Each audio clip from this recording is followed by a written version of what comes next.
The storm raged outside, waves crashing against the jagged cliffs below, their roars blending with the howling wind. Thomas stood at the base of the lighthouse, staring up at its towering form. He had been called in to take over the night watch, replacing the keeper, Mr. Farley, who had mysteriously vanished. No one had heard from him for days, and the local authorities were unwilling to investigate, deeming it an isolated incident. The villagers all whispered about the lighthouse, its isolation, and the strange rules they believed it held. Thomas had always dismissed such tales as superstition, but as the night deepened, he found himself questioning his skepticism. The lighthouse had stood at the edge of the world for generations. With no land beyond it for miles, it had become a symbol of both safety and dread. But there was something unsettling about it tonight. Perhaps it was the relentless storm, or perhaps it was the fact that Mr. Farley had left without a trace. As Thomas entered the lighthouse, the heavy wooden door creaked in protest. The air inside was thick with the smell of mildew and salt. Dust settled on the brass railings, and the spiral staircase beckoned him upwards. He had heard about the lighthouse's rule: once you step inside, you are bound to its will until dawn. He had laughed it off, but now, in the dim light of the lantern, the words took on an ominous tone. At the top, the lighthouse light flickered to life, casting its sweeping beam across the dark ocean. Thomas checked the time. It was nearly midnight. But as he settled into his chair, a cold shiver ran down his spine. He could have sworn he heard something from below, a faint murmur, like the wind, or perhaps a voice.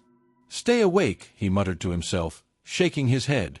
He had no time for ghost stories or idle superstitions. But just as the clock struck midnight, the storm seemed to intensify. The wind screamed louder, and the beam of light began to flicker erratically.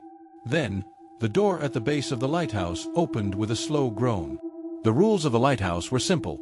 Only one person could be in the tower at night, and they could never leave before morning.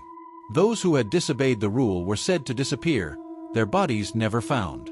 But as Thomas watched the door creak open, he felt a chill that was more than just the storm's cold. A figure emerged from the shadows, a man, tall and gaunt, with hollow eyes. It was Mr. Farley. "You're late," he rasped, his voice like the scraping of old wood. Before Thomas could respond, Farley pointed to the stairs. "You must never leave before dawn," he whispered urgently. "It's the only way to survive." Thomas stood frozen, his heart hammering. "You disappeared," he said, barely finding his voice. "What happened to you?" Mr. Farley smiled, but it was a twisted, hollow expression. "I stayed too long," he said. "I was foolish enough to break the rule." His hand trembled as he pointed towards the door. "Once you step in, there's no way out until morning." Suddenly, the storm outside intensified. The lighthouse began to shake violently as if some immense force were pressing against it. Farley's face contorted into a grimace. "You've already made the choice," he muttered. "Now you must stay." Thomas tried to run, but his legs felt as if they were weighed down with lead. The door slammed shut on its own, trapping him inside. He turned back to Farley, but the man was gone. Panic surged through him as the lighthouse seemed to come alive, its walls vibrating as though it were breathing. Then, a voice echoed in the dark. "The lighthouse never lets go." Thomas bolted towards the stairs, desperate to escape. But with every step, it felt as though the air around him thickened, pulling him back. From above, he heard the sound of footsteps, heavy and deliberate. He turned around, but there was no one there. The voice called again, "You cannot leave." Suddenly, the lighthouse light went out. Total darkness. Thomas felt a sudden icy grip around his throat, squeezing tighter with each breath. He couldn't move. He couldn't speak. The walls closed in, and a voice whispered in his ear, "Only dawn will set you free." On the outskirts of a sleepy town stood an old library that no one dared to enter after nightfall. The townspeople spoke of it in hushed tones, saying that the library held more than just books. It held knowledge, forgotten knowledge, knowledge that could drive a person mad. One rainy evening, Sarah, a young historian fascinated by the supernatural, found herself standing in front of the grand oak doors of the library. Despite the ominous tales that surrounded it, she had to see it for herself. The library's rich history intrigued her, and she had heard whispers about a book that could reveal the secrets of the past. As she stepped inside, The smell of aged parchment and dust hit her immediately. The library was vast. Endless rows of shelves stretched far beyond what she could see. The only light came from flickering gas lamps, casting long shadows that seemed to move with a life of their own. A quiet voice echoed in the room, cold and stern. "You've come to read, but you cannot leave until you finish what you started." Sarah turned, but there was no one in sight.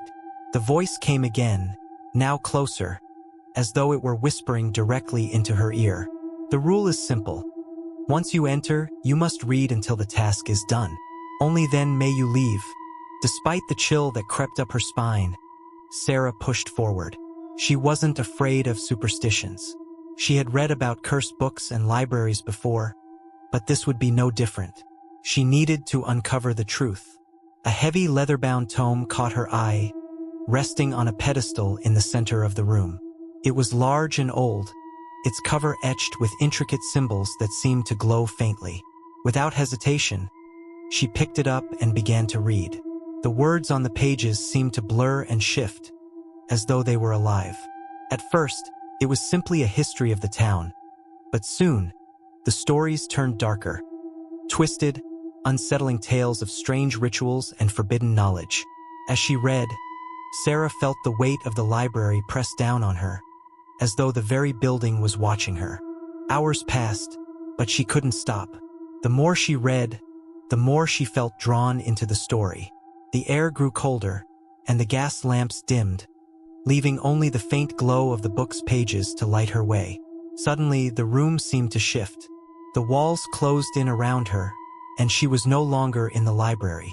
She stood in a dark void, the book still in her hands, the pages now covered in blood-red ink. A shadow moved in the corner of her vision, and a low growl echoed in the distance. "You cannot leave," the voice whispered again, now laced with malice. "The book has claimed you." As Sarah tried to stand, she felt her body grow weak. The room twisted, and the walls collapsed, leaving her trapped in a never-ending cycle of words and shadows. There was no escape. She was bound to the library's will, a prisoner of its dark knowledge.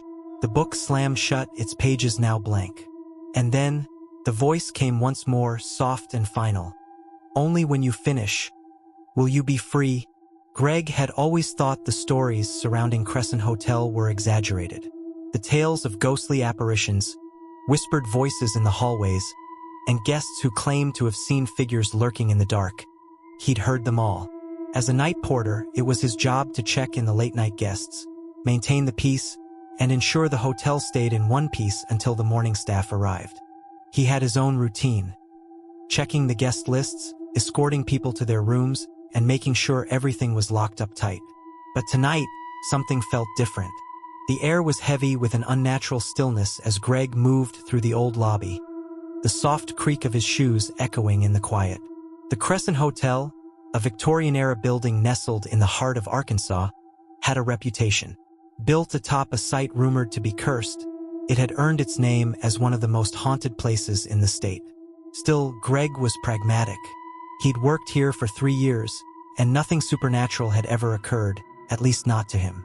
But tonight, as he passed through the dimly lit halls, he felt as though something was watching him. When he arrived in the staff lounge, he found a strange note on the bulletin board. It was handwritten in neat, looping script. He squinted at it, reading aloud to himself. "New rules for night shift. Please adhere to them strictly." It was signed with a flourish management. Greg furrowed his brow and scanned the list. "Do not engage with any guests after 11 p.m. unless they are in distress. The 4th floor is off-limits after midnight. No exceptions. Do not touch any of the antique mirrors. Guests must remain in their rooms between midnight and 6 a.m. Any guest found outside their room will be asked to leave immediately. Do not question the guests. Their presence here is of utmost importance." Greg's eyes lingered on the last rule. "Their presence here is of utmost importance?" he muttered. That seemed strange, even for a hotel with a mysterious reputation. But with a shrug, he dismissed it. Maybe it was just a new policy for safety. After all, it wasn't uncommon for hotels to make changes. He couldn't shake the odd feeling gnawing at him, though. The rules seemed unusually specific, almost too deliberate. He tossed the paper aside and glanced at the clock. It was almost 10 p.m. time to start his rounds. PM time to start his rounds. As he walked toward the elevator, the old-fashioned brass doors creaked open without him pressing the button. He stepped inside. There was something unsettling about the elevator, which always seemed to move a bit slower than it should, like it was groaning under the weight of its age. He pressed the button for the 4th floor, his usual route. The elevator's lights flickered once, twice, then stabilized. He sighed, leaning against the back wall. This place really is falling apart, he thought. He had been meaning to bring it up with the manager, but the sheer size of the hotel made it a daunting task. The elevator came to a stop with an abrupt jolt. The doors opened, and he stepped out onto the quiet 4th floor. The hall was dark, lit only by the pale light from the gas lamps along the walls. He made his way to room 402, where the guest had requested an extra blanket. Greg tapped lightly on the door and was met with the usual silence. "Housekeeping," he called out. "I've got your blanket." The door creaked open just enough for a thin arm to reach through and grab the blanket from Greg's hands. "Thank you," came a voice, low and smooth, but with an odd quality to it, like the words were being carefully chosen. Greg raised an eyebrow. The voice seemed familiar, but he couldn't place it. "No problem," he said, pulling the blanket back through the door. "If you need anything else, just let me know." As he turned to leave, the door slammed shut behind him with a force that sent a chill down his spine. Greg quickly made his way back to the elevator, trying to shake off the unease that had settled over him. It was just the atmosphere of the place, he told himself. Nothing more. He stepped into the elevator again, but before he could press the button, the doors creaked open on their own. A woman stood in the hall, dressed in a long black gown, her hair cascading over her shoulders. Greg hadn't seen her before, and she had an air of quiet authority about her. "Can I help you, miss?" he asked, trying to maintain his usual professional demeanor. The woman didn't respond immediately, her gaze fixed on him as though she was weighing his very soul.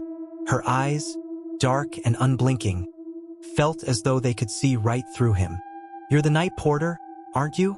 she finally asked, her voice smooth as velvet but chilling in its tone. Greg nodded, feeling an unease creep up his spine. "I have a room," she said. "A room that requires special attention." She didn't move, and something in her posture made Greg hesitate. There was something about her, something wrong. "I'm sorry, ma'am," Greg began, his voice faltering slightly, "but I'm afraid I'll have to check you in. Can you provide me with a name?" The woman simply stared at him, her lips parting into the faintest of smiles. "No need for that," she whispered. "I've been here before." Before Greg could respond, the elevator doors slammed shut on their own. The woman was gone. Greg's heart pounded in his chest as the elevator started moving on its own, as though it had a mind of its own. The strange encounter replayed in his mind over and over, each detail seeming to grow more unnerving as time passed. The hotel felt different tonight. It wasn't just the strange woman. There was something more, something unspoken in the air. As Greg continued his rounds, he couldn't shake the feeling that the hotel itself was alive. He had always heard the rumors about the Crescent Hotel being haunted, but now they seemed too close to reality. As he passed the lobby once again, he glanced at the bulletin board and saw that the rules had changed. The handwritten note had been updated. The first few rules were still there, but there was something new at the top. Greg stared at the words, "Leave the hotel after midnight." It made no sense.